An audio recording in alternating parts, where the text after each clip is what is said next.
Oke, jadi untuk pengerjaannya udah selesai dan saya bakal coba buat demoin. Ya, jadi kita diminta untuk ngebikin sebuah website sistem pakar, uh, di mana di website ini si user atau pengunjung bisa melakukan pengecekan terhadap tingkat insomnia yang dialaminya. Ini adalah tampilan awal dari website. Jadi kalau kita lihat di sini, kita kasih nama websitenya itu Insomnia Screener. Ini adalah halaman beranda. uh, Halaman beranda yang bisa diakses sama si user. Dan kalau kita lihat di sini untuk mekanisme atau fungsinya itu kita nggak menerapkan fungsi autentikasi di user. Jadi kalau kita lihat di websitenya itu di sini ada navbar ya. Jadi di sini ada icon, lalu ada button buat ambil tes, lalu di sini ada greeting, selamat datang, ada insomnia screener, lalu di sini ada teks deskripsi ya, sederhana tentang website ini. Ini adalah halaman utama yang bakalan dilihat atau dikunjungi sama si pengguna untuk pertama kali. Jadi kalau kita pengen coba melakukan pengetesan insomnia, jadi kita bisa diklik di button ambil tes baik di navbar ataupun di sini ya. Jadi kita coba ambil tes. Nah, nantinya kita bakalan diarahkan ke halaman tes. Nah, di sini itu kita diminta untuk mengisi beberapa informasi. Di sini kita udah kasih warning sesuai dengan request, lalu di bagian form itu kita get data informasi, lalu ada seperti data nama lengkap, jenis kelamin, lalu ada karakteristik usia. Di sini ada 10 sampai 13, lalu 15 sampai 19, 20 sampai 24 dan 60 sampai 89 tahun. Jadi untuk datanya ini kita sesuaikan ya. Jadi kita udah coba buat riset. Nah, di usia-usia seperti inilah yang kemungkinan besar mengidap insomnia seperti itu. Lalu kita juga get data telepon, email, alamat.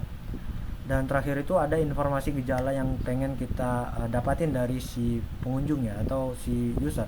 Pertama itu kita pengen dapatin kualitas tidur. Di sini itu kita bisa lihat ada beberapa opsi mulai dari 8 sampai 10 jam, 7 sampai 9, 6 sampai 8, 5 sampai 7, 4 sampai 6, 3 sampai 5 jam, kurang dari 4 jam, kurang dari 3 jam.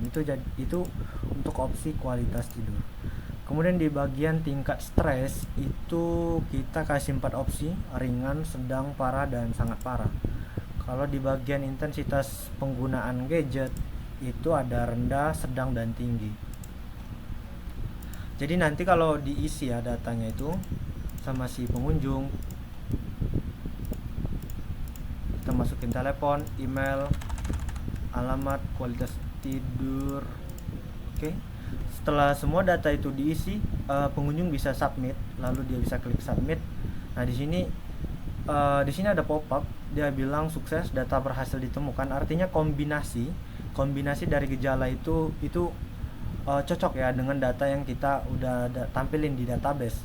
Jadi ada kemungkinan datanya itu nggak cocok. Kenapa? Karena database kita itu kan memang didesain menggunakan prinsip atau konsep di kedokteran juga ya. Jadi jadi ada kondisi di mana datanya nggak ditemuin nantinya.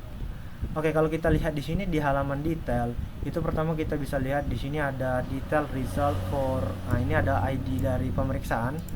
Kemudian di sini ada informasi pribadi.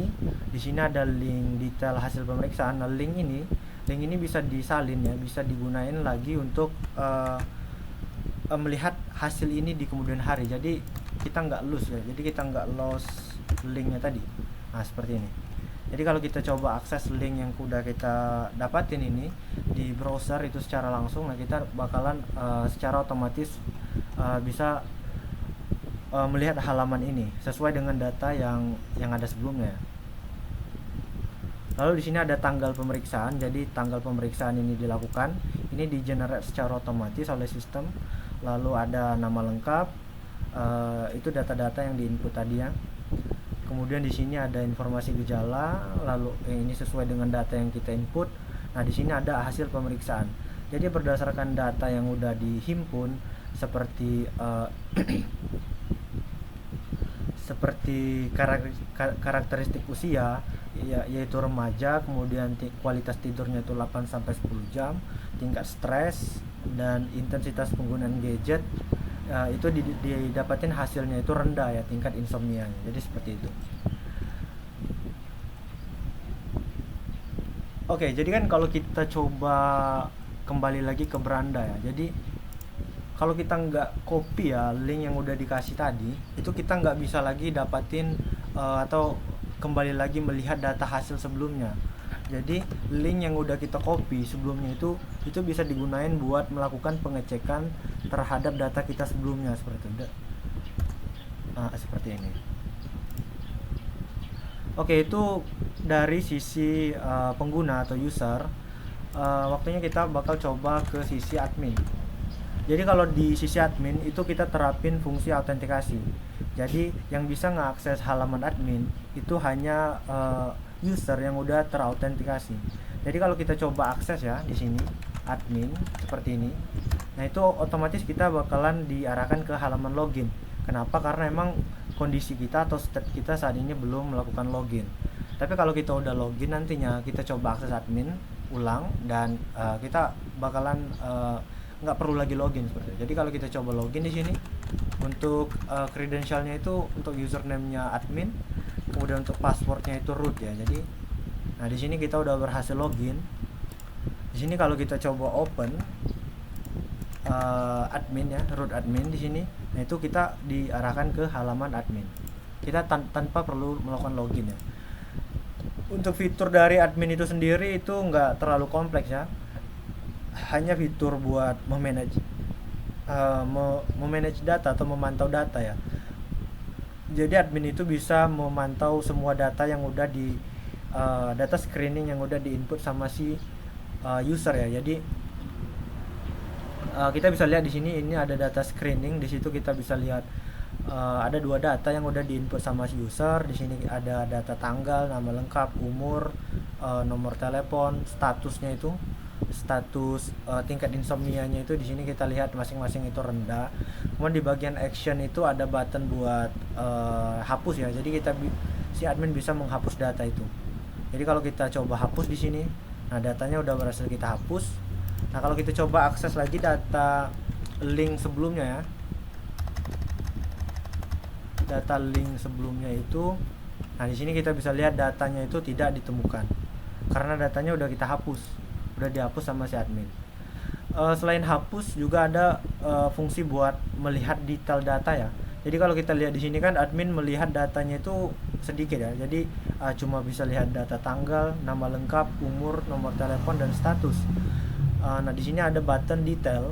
Jadi button ini fungsinya buat melihat keseluruhan detail data. Jadi kita bisa lihat detail seperti linknya, tanggal, nama lengkap, jenis kelamin, karakteristik usia, telepon, email, alamat, kualitas tidur, tingkat stres, intensitas penggunaan gadget, dan juga tingkat insomnia. Jadi data yang ditampilin itu lebih banyak. Oke, mungkin itu dari sisi admin. Lanjutnya kita bakal coba cek di database. Jadi seperti yang seperti yang saya sebutin sebelumnya, di situ kita gunain metode rules ya. Jadi di proses untuk ngebikin sistem Packer ini kita gunain rules di database. Jadi kalau kita lihat di sini kita udah punya beberapa data nih. Di sini kalau kita lihat kita udah ada berapa nih? Ya kita udah ada 40 data kurang lebih ya. 40 dataan. Kita udah punya 40 dataan. Nah, ini berisi kombinasi dari